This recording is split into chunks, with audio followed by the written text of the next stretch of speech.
Awesome. Well, thanks for coming, everyone. I'm going to be brief here and then hand it off, but we've got Zach and Jessica doing some conference talk run-throughs, very open to feedback. I didn't set up a channel for this, so we can either talk through feedback or we can do it in Slack. Actually, I will set up a channel while we speak. I'll post the name of it in the chat while we're going so that you can drop thoughts in there, because I think that might be an easier way to keep it organized. But with that, who wants to go first? We didn't talk about that. I can quickly go first. I don't think mine will take too long. If you're okay with that, Zachary. I don't have a preference. Yeah, you can go first. All right, perfect. Well, Jessica, take it away. Okay, I will share my screen. Sweet. Okay, so my talk today is going to be, or in a couple of days, will be mostly focused on advice for folks early in their data careers. And considering I'm still early in my data career, that's kind of what I'm going to be chatting about. So I first go through an introduction, and then I go a little bit about myself and say, I founded the data team at Ironclad, was also a one-woman data team for 2 years, from when we were at Ironclad 100 employees to 300 employees. And I was the first job out of college. I was very early in my career and had a lot to learn. So there were a lot of learnings from the trenches there. I also started a Data Angels Slack community for women in data, specifically because I wanted more resources being an early career person in data, and gathering a community of both senior and early career women in data. So I've seen a lot. So that's kind of a little bit about me. Obviously, I'll be more eloquent when I actually present. And I have a problem slide. So what is the problem? And then I'll go into a little bit about how the data career path and just being a data person is still a generally new and undefined path, whereas something like software engineering, there's many examples of how to do that in a very standardized way. A lot of FANG companies have it figured out, and a lot of companies below that size just replicate that structure. Whereas if you're early in your career, and especially if you're right out of a data science school program, or you're a career switcher and you moved from data from a boot camp, or a career in data from a data adjacent field, it might be hard to find a peer group to really understand how success looks like in your early data career. How do you answer the questions that I personally, I was going through these questions in my head when I was, in my first couple of months of work. Do I need a master's or PhD? What kind of ML skills will make me stand out? How do I get my first promo from early career data analyst or data engineer into senior? I didn't have that when I started, since I was a one-woman team. So I was trying to find and answer those questions, and I just felt really lost. And I feel like a lot of people feel lost.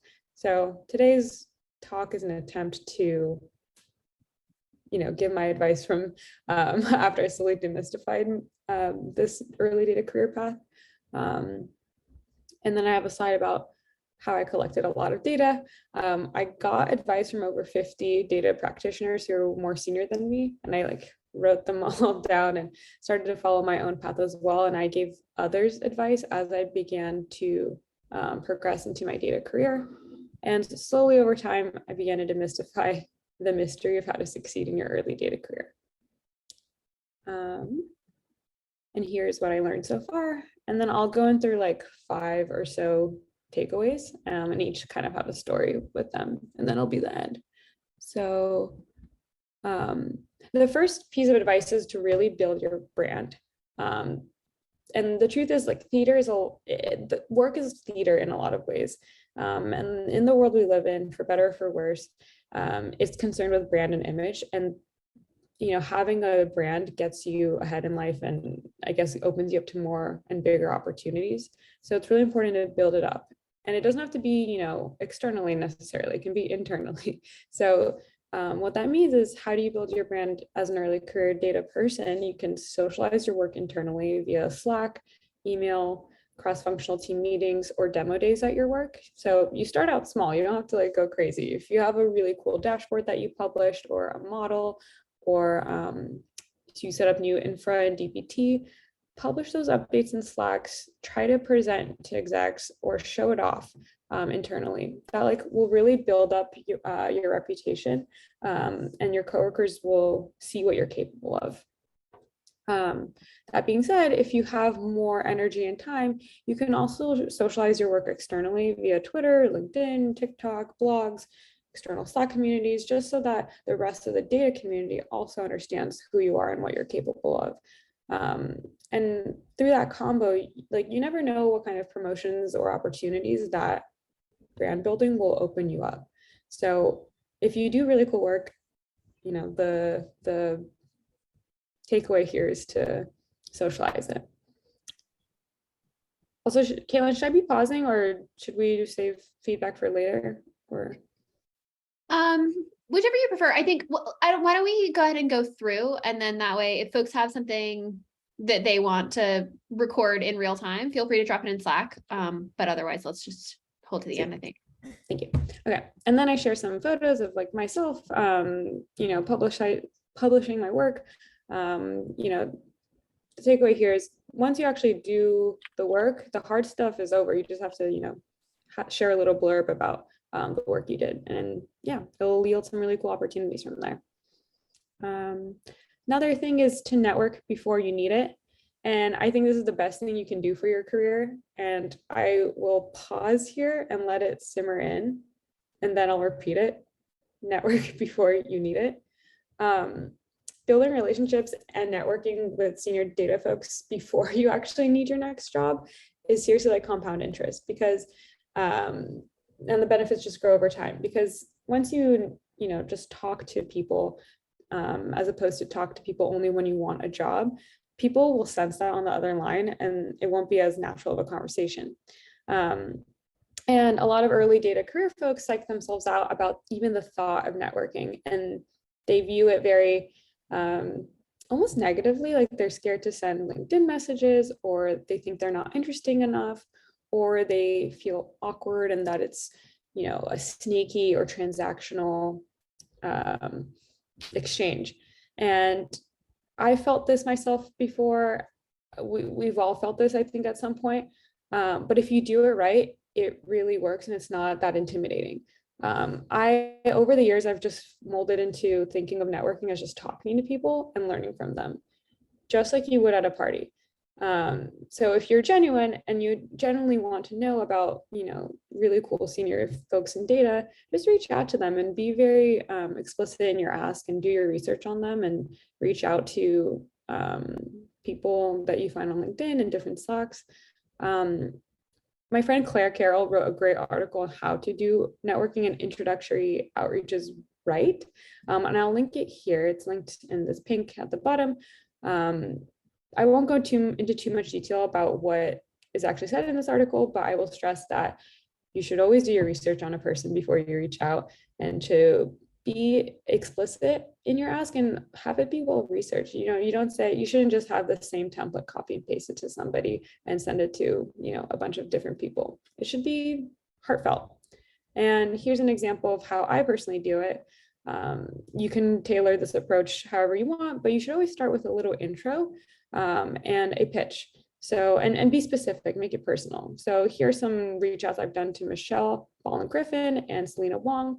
They both follow a similar formula of introduction. And, you know, I saw you in X Slack channel or at this conference. I would love to know more about you because you're, you know, more senior than I am, and I'm always looking to learn. Something like this. Do whatever works for you. Okay, moving on. Okay, it's easy. Okay, then that last, or, you know, last few tips is to not get complacent. Life is not going to happen to you.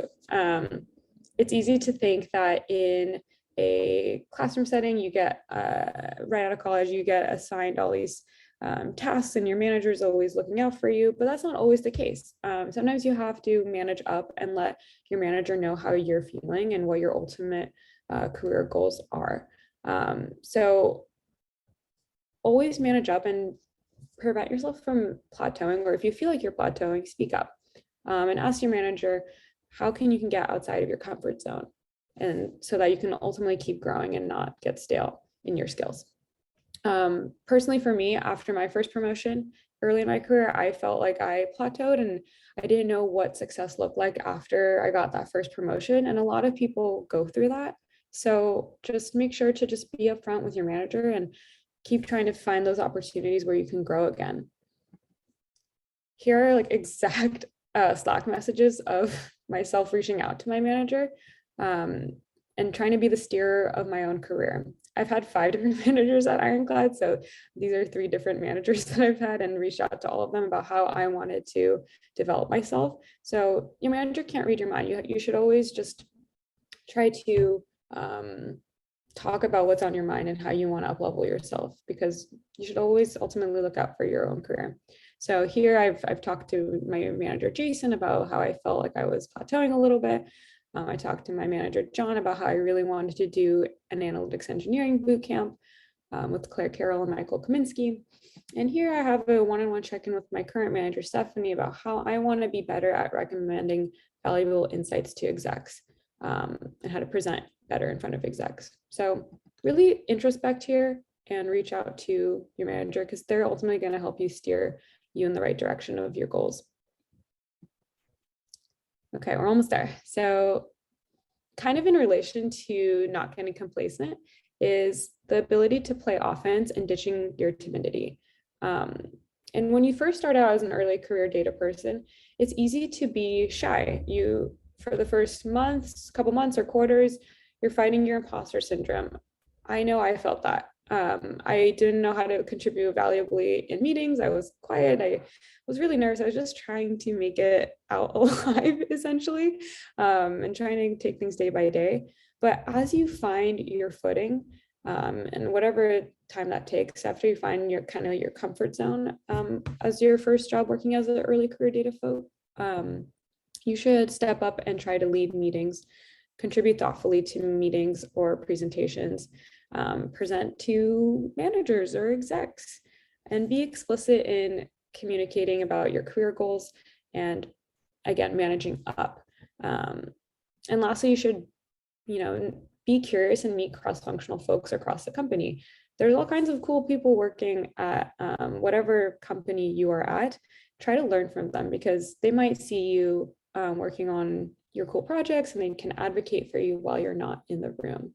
So really try to get out of your zone. And if you see yourself as a shy data practitioner, I think others will also, like that shows. So try to build up that confidence and ditch that timidity. And lastly, set your boundaries. It's okay to set your boundaries, and it's okay to say no.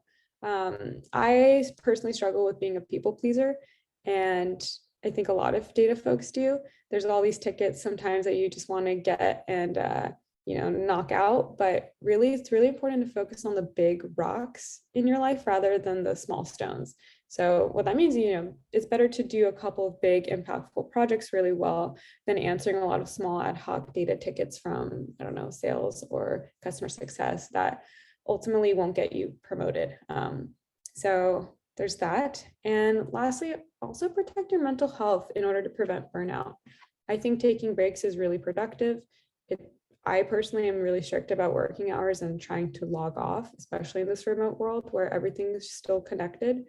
And I personally take walks and do activities that I enjoy outside of work so that I can have something to look forward to outside of work, so I can come in to work the next day recharged and ready to tackle on whatever thing I'm working on. Personally, when I first started at Ironclad, I remember I was working really early and staying really late. And one of the times I was doing that just to, make sure my manager saw me, I was staying late, and my coworker, Justin, rolled his chair next to me and stuck his head on my computer and said, the work will always be there in the morning. It's not going anywhere. And he really reframed it for me, because I always felt like, oh, I have such a laundry list of things to do. I'll never be able to, do all the things because I feel pressure to, please everyone and do everything. But it just really helped me early on, just frame my boundaries, that no one knows your 100% limit unless you communicate it to them. So if you set those boundaries early on, It'll get people used to the kind of cadence of your work and ultimately set yourself up for success as well later on. So you're not burnt out. All right. All in recap, what did I just say? I wanted to just focus on building your brand. I recommend networking before you need it, to not get complacent and to play offense, which kind of go in hand, and to set your boundaries early in your data career. So thank you. That's it. Alrighty. Any feedback? It's still kind of rough because I haven't actually practiced it fully, but yeah. That was really great and insightful. I think the only thing that really came to mind, and I saw Caitlin had a bunch of more like specific suggestions, is how are data roles different from other roles? And you definitely talked about some examples of big stones and little stones and things like that. It might just be worth highlighting when you've learned something that is distinctive about the data space. And I think you introduced, the beginning of how like a software engineer has really clear expectations for career paths and early career and otherwise. I think just highlighting those would be particularly interesting. Awesome. Thank you for that.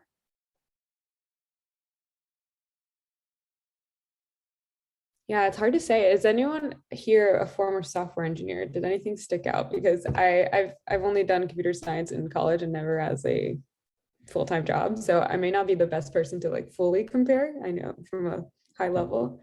I have some thoughts, but if anyone else wants to share.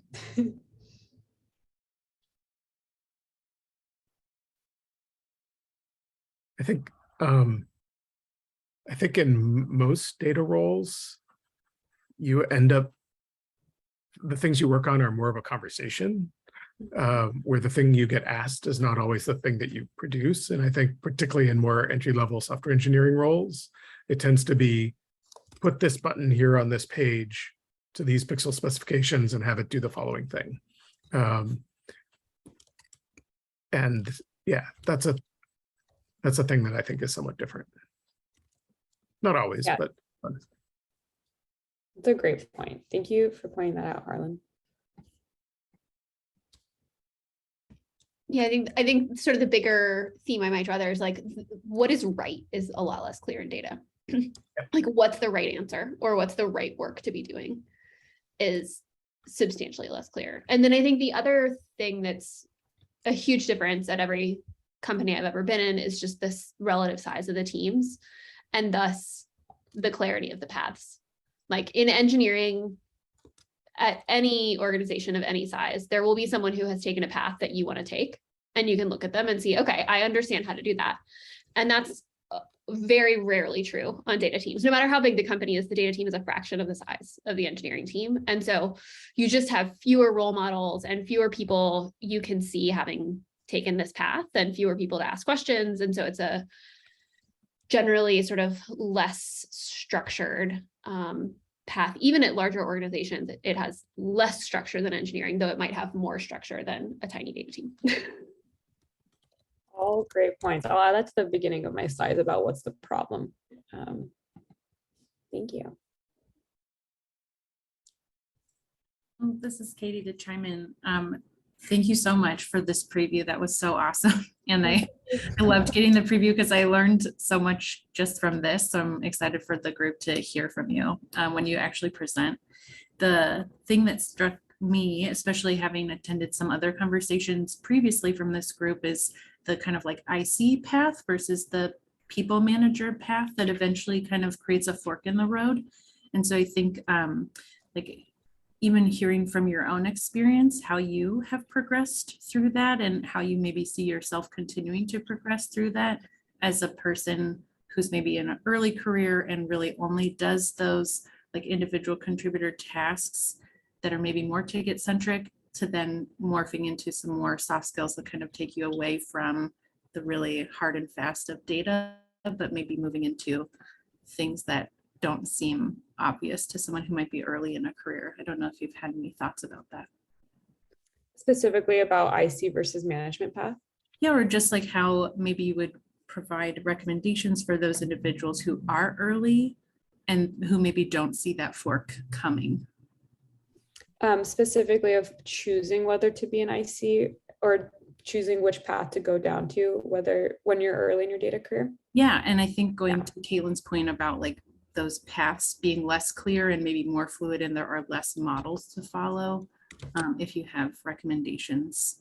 Yeah, what I did still, I'm still trying to figure out whether I want to stay in IC and be a manager in the future, is I took on an intern 2 years into my role, and that helped me figure out if I like mentorship, if I like the daily, check-ins and seeing that person grow and uplift them. And so I did that. I haven't officially become any manager, so I feel like I can't speak too much, but I feel like it helped me decide, the pros and cons of an IC versus people manager role. Is that helpful at all? Yeah, it really is. I think it's also really helpful to hear from your like case study examples of like, this is how I did a thing. And I think it's really incredible how structured you are with your manager about pursuing the things you want in your career. I think it's really helpful to just see those illustrations. Thank you. Thank you for your feedback, Katie. I will think about, how to weave the IC path versus manager path in there. It was something I was like also talking to my manager about earlier, like last year. So yeah, I think I'll try to weave it in there.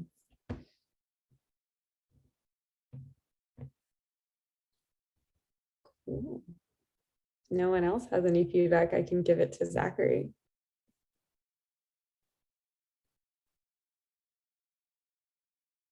And I wrote all your feedback down in my notes as well. So I will look at that and the Slack channel we're looking at.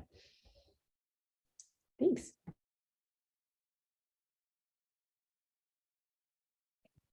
Okay, yeah. Now time for like some whiplash. Mine's like a more technical talk. So less people-centered and more, I guess, solution-centered. Okay. So yeah, I'm Zach. I'm a data analytics engineer at Ritual, which is a direct-to-consumer supplements company. I think is the most concise way I can say that. And today I'm going to be talking about modeling churn and retention, specifically churn in a subscription business. And today's general agenda is just going over what the problem and the context of the business is, what are some solutions to this problem in kind of different levels, and then just time for questions. So the first thing is that you work at a subscription business, you have a defined start and end. Churn and retention in retail is much different. There's a lot of like academic papers written about this, but this is not that. This is much easier to know when someone left. So you're a data person at this business and someone has questions. This is your CEO, Hank. He has questions. He wants to know stuff about how many active customers we had 3 months ago, what's our active customers per week, what's our recurring revenue, stuff like that. How many people make it to month 2, month 3, kind of your basic questions. And you have a subscriptions table, but it only reflects the current state of a subscription. Your application does it this way because it just reads the current state and kind of populates in the app somewhere. When someone cancels, the cancel date field is updated, and when someone uncancels or reactivates, that field is null again. And this presents a lot of problems with kind of going back in time and looking at data, looking at customer activeness over time. Your answer will be correct right now. In 3 months, it might not be the same numbers, and that could raise some questions.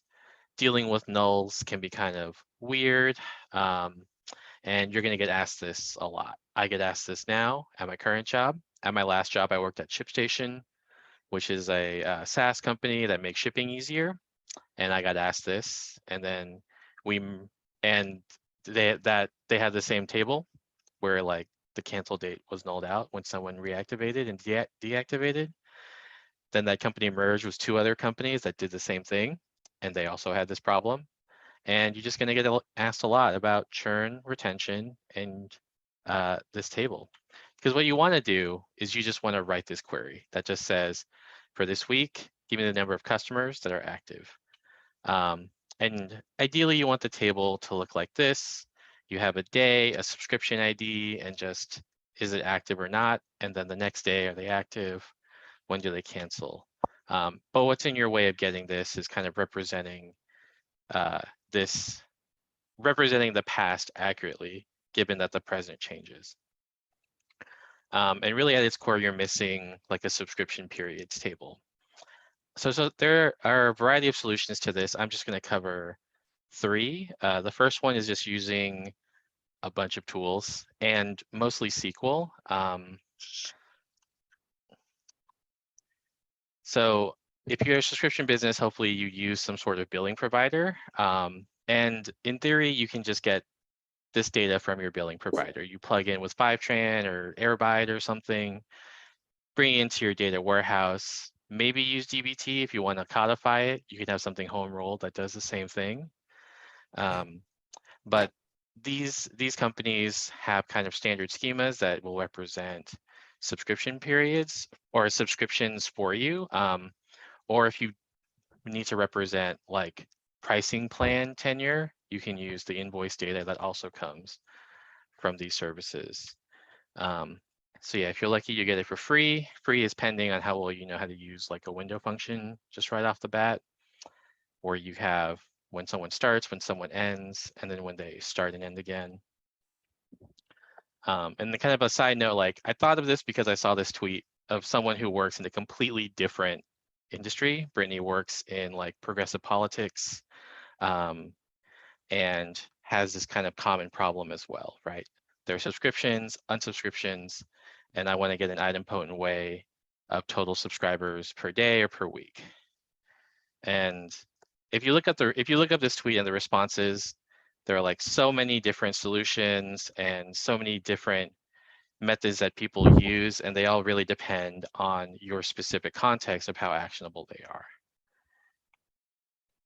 And so like, given her data where you have just appending subscribe and unsubscribe events, you would do something like this, where you just get the next event, get the action, limit it to subscribe and unsubscribe actions or currently active actions. And then from there, you join it against a date spine and just kind of multiply it out, and you have your ideal table. In the previous slide that I just flipped to, this is us making the subscription periods, and here's our nice calendar day subscription grain table. So the pros of this is that you do it in SQL. All the logic is kind of in one place, and you can look at it. Some of the cons are that the SQL is a little complex. You move your source of truth outside of the application. And because of that, you're required to kind of trust your billing provider and kind of trust that it doesn't change. Like maybe you go from Recurly to Stripe, and now you have to rewrite all of this again while maintaining kind of the old ones. And that also poses some future problems, but not present day problems. So the next solution to this is just taking a snapshot. And of course, I'm going to talk about dbt snapshots.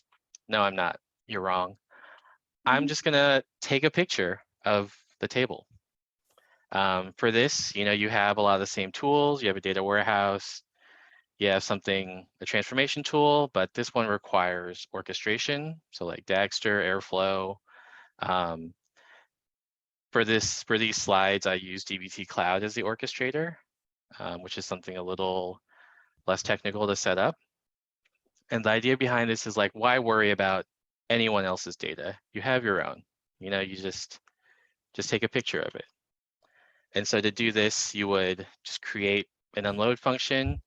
You can make it a function or a macro depending on which orchestrator you're using. You run the operation, regularly. You append like a timestamp so you know what day it's being done on, and then you just put it back in your database. Ideally, you offload it and then read it in through Spectrum or Snowpipe, but you could just shove it right in there.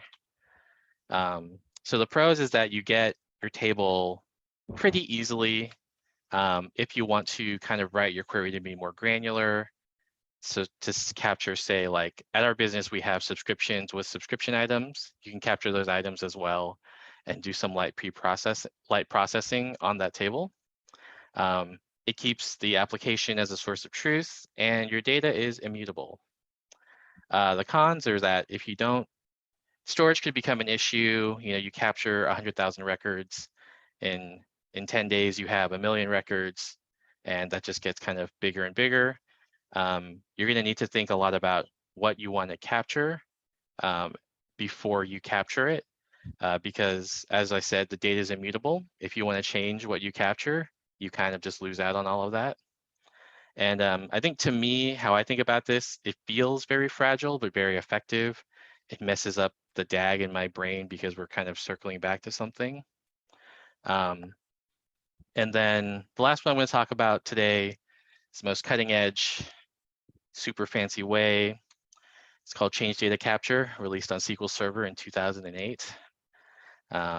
So fancy, but effectively, Change Data Capture is is something built into the database that captures all the events that change the table, alters or updates, inserts, deletes.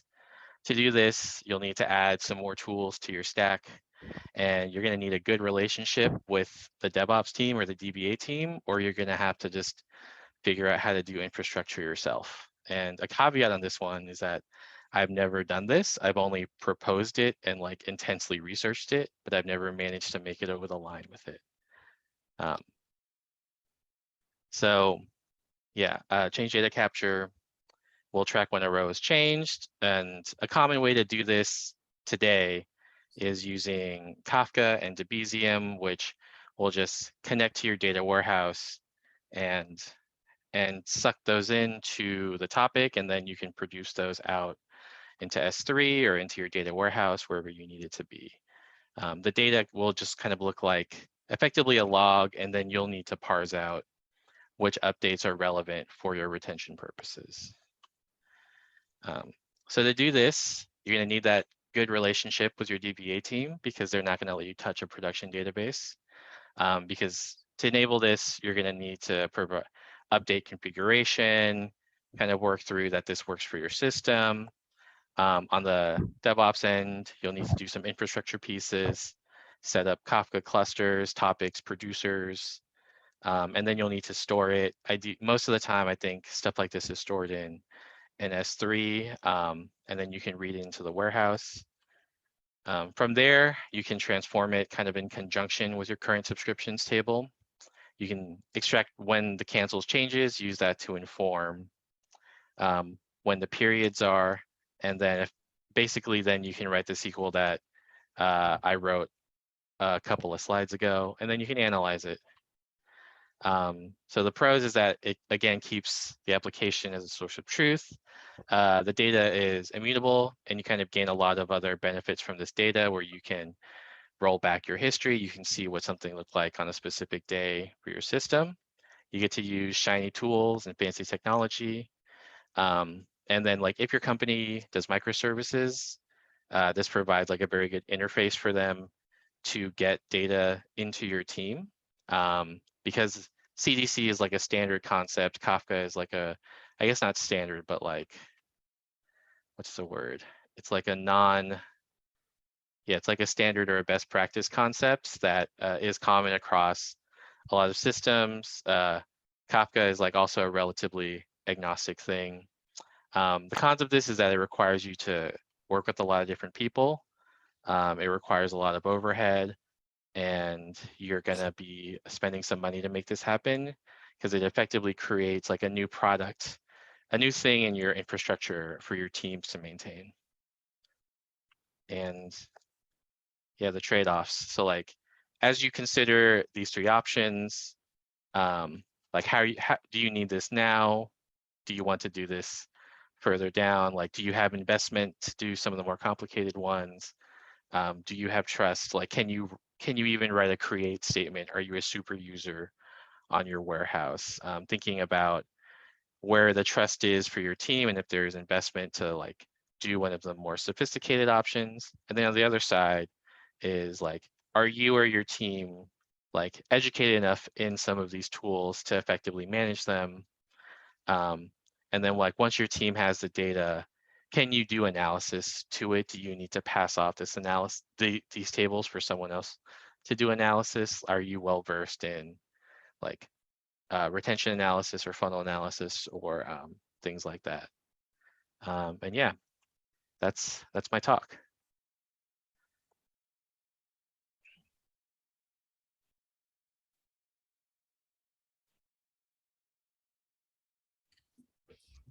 Hey, Zach, I started writing some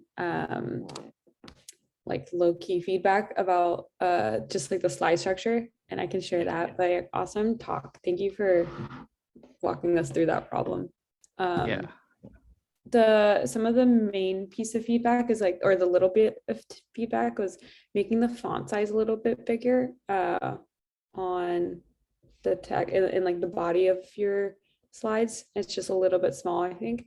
And maybe just like highlighting if there's a lot of text on a page to like signpost and highlight what's most important via bolding, or if you have code on one side and then the business text on another, if you can like underline what part of each business text on the left aligns with the code on the right, because there's just a lot, I think, going on in the slides. It's hard for the audience member to like read everything all at once. That would be really helpful for me. Yeah, that's great. Thank you. Yeah, I think kind of the broader way that you might think about the code is like, what are you really trying to have the audience take away from it? Like, are you just saying, hey, I'm going to throw some code up here, but don't worry, I'm going to share my slides at the end. If you want to actually look at the code, that's great. But what I want to talk you through is like the theory behind it.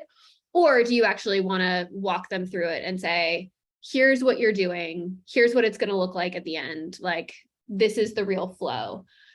Either one of those can be really valuable, but I think you could go further in one of those directions and make it a little bit clearer to the audience either way.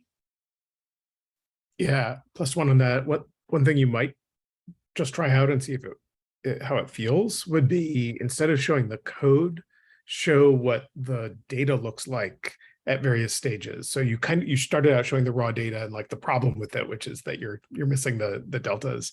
But you've got like these CTEs. What if you just showed what does the data look like in the after the first CTE, after the second CTE, and the final query? Like that would give me a lot of intuitions around what you're trying to do, without kind of getting stuck trying to read code really quickly while somebody's talking, which is what my brain wants to do. Hello. I also have I guess like overall comment around the structure. I think that's the slide titled SQL is a little bit confusing, because I think generally speaking, everything is in SQL. And so like the first approach is sort of more like using external data sources to build up this table, and not necessarily like, yes, you're using SQL, but the second and the third approaches are also using SQL. And so it's sort of like the first one seems to, based on what I sort of gather, it's more like we're going to use our billing providers to reconstruct the subscription state, right? And then the second one, I forget if it was just using dbt or something to create a snapshot, exactly, creating a snapshot. And then the third one is more like a CDC approach to getting that data from your data source. So I would say like it's sort of, yeah, I don't really have a good name right now for that first slide, but the SQL may be confusing. No, yeah, that helps. As I was like going through this, I realized it's more about like stuff going on top of each other than just kind of like, this is simple and this is more complicated. Yeah, and I would say like maybe a diagram like of how the data flows between these three different approaches can convey some of those ideas and differences a little bit more clearer for people who may not be super familiar with the differences between the approaches. Yeah, that's great. Thank you.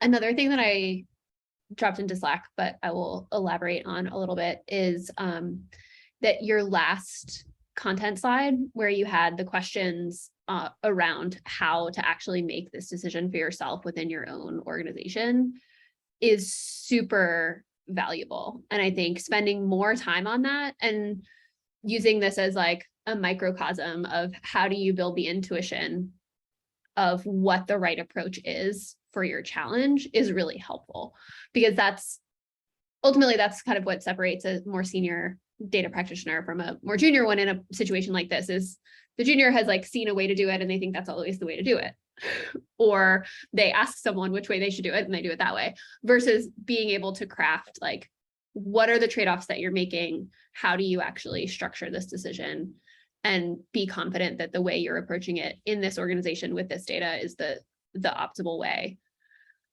versus how you might do it in another situation. I think, your presentation was super quick. How long do you have to present?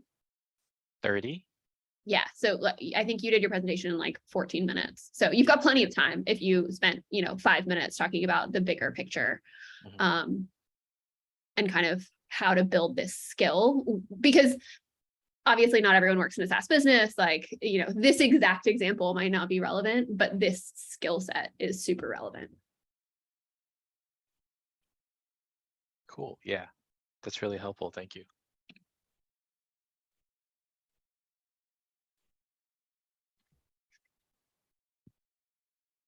I think also in storytelling, it's really helpful to intonate. If something is very exciting or frustrating or a big relief when you solve something, or I don't know, you're personally excited about kind of how you're solving an issue. I think intonation really helps signpost and guide the audience member, and tell the story. So if you can like almost kind of like theater and improv, like you kind of just say like, oh, like this is a really hard problem, and you can see how frustrating it is when you saw that very first slide where you compared the tables to each other. That felt like a very tangible moment where like, okay, the audience, you're cluing in the audience on something that's frustrating. If you can do that more throughout the presentation, I think that would really help keep the audience engaged. Yeah, I definitely agree. Yeah, it's hard to figure out like how big you need to be like when you're presenting. Yeah. It's something I definitely struggle with, but yeah, I really appreciate that that advice, especially the specific example. Yeah. Humans are just we like stories. We like, to feel all those feelings. So yeah, I just took an improv class, and maybe that's why I'm like straight from this in my advice. Yes, and So, which I highly recommend everyone does. It's very exciting.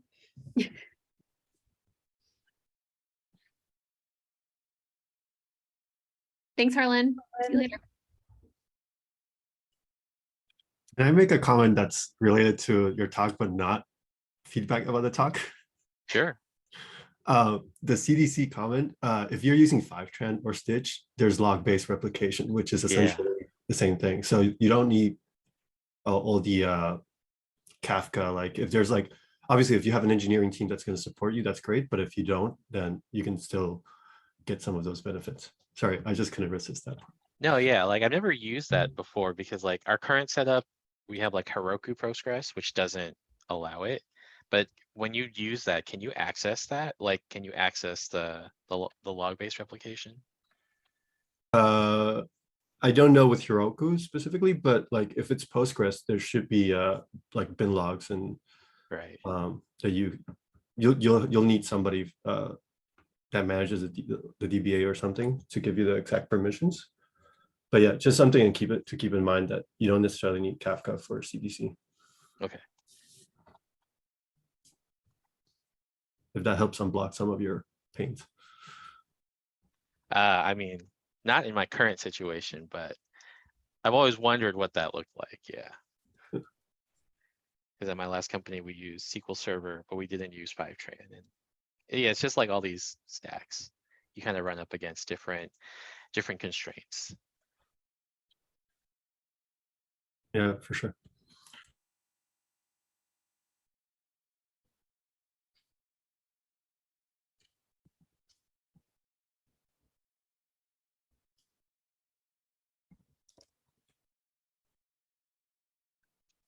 Anyone else?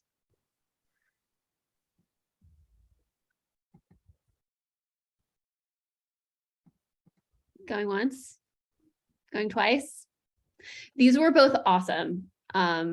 Jessica and Zach, thank you so much for sharing ahead of time. It was great to see them, and I appreciate you being a little bit of a guinea pig on kind of testing out this format, but I hope it was helpful. Yeah, thank you for all your feedback. And thank you for making it such a safe space. Like, it's not easy to present, but like, yeah, felt very comfortable with all y'all. Yeah, thanks for doing this, and yeah, thanks for all the feedback. It's all really helpful. Awesome. Yeah, they're both presentations are looking great. I'm excited for you both. So good luck. Thank you. Bye, team. Thank you. Bye. Bye.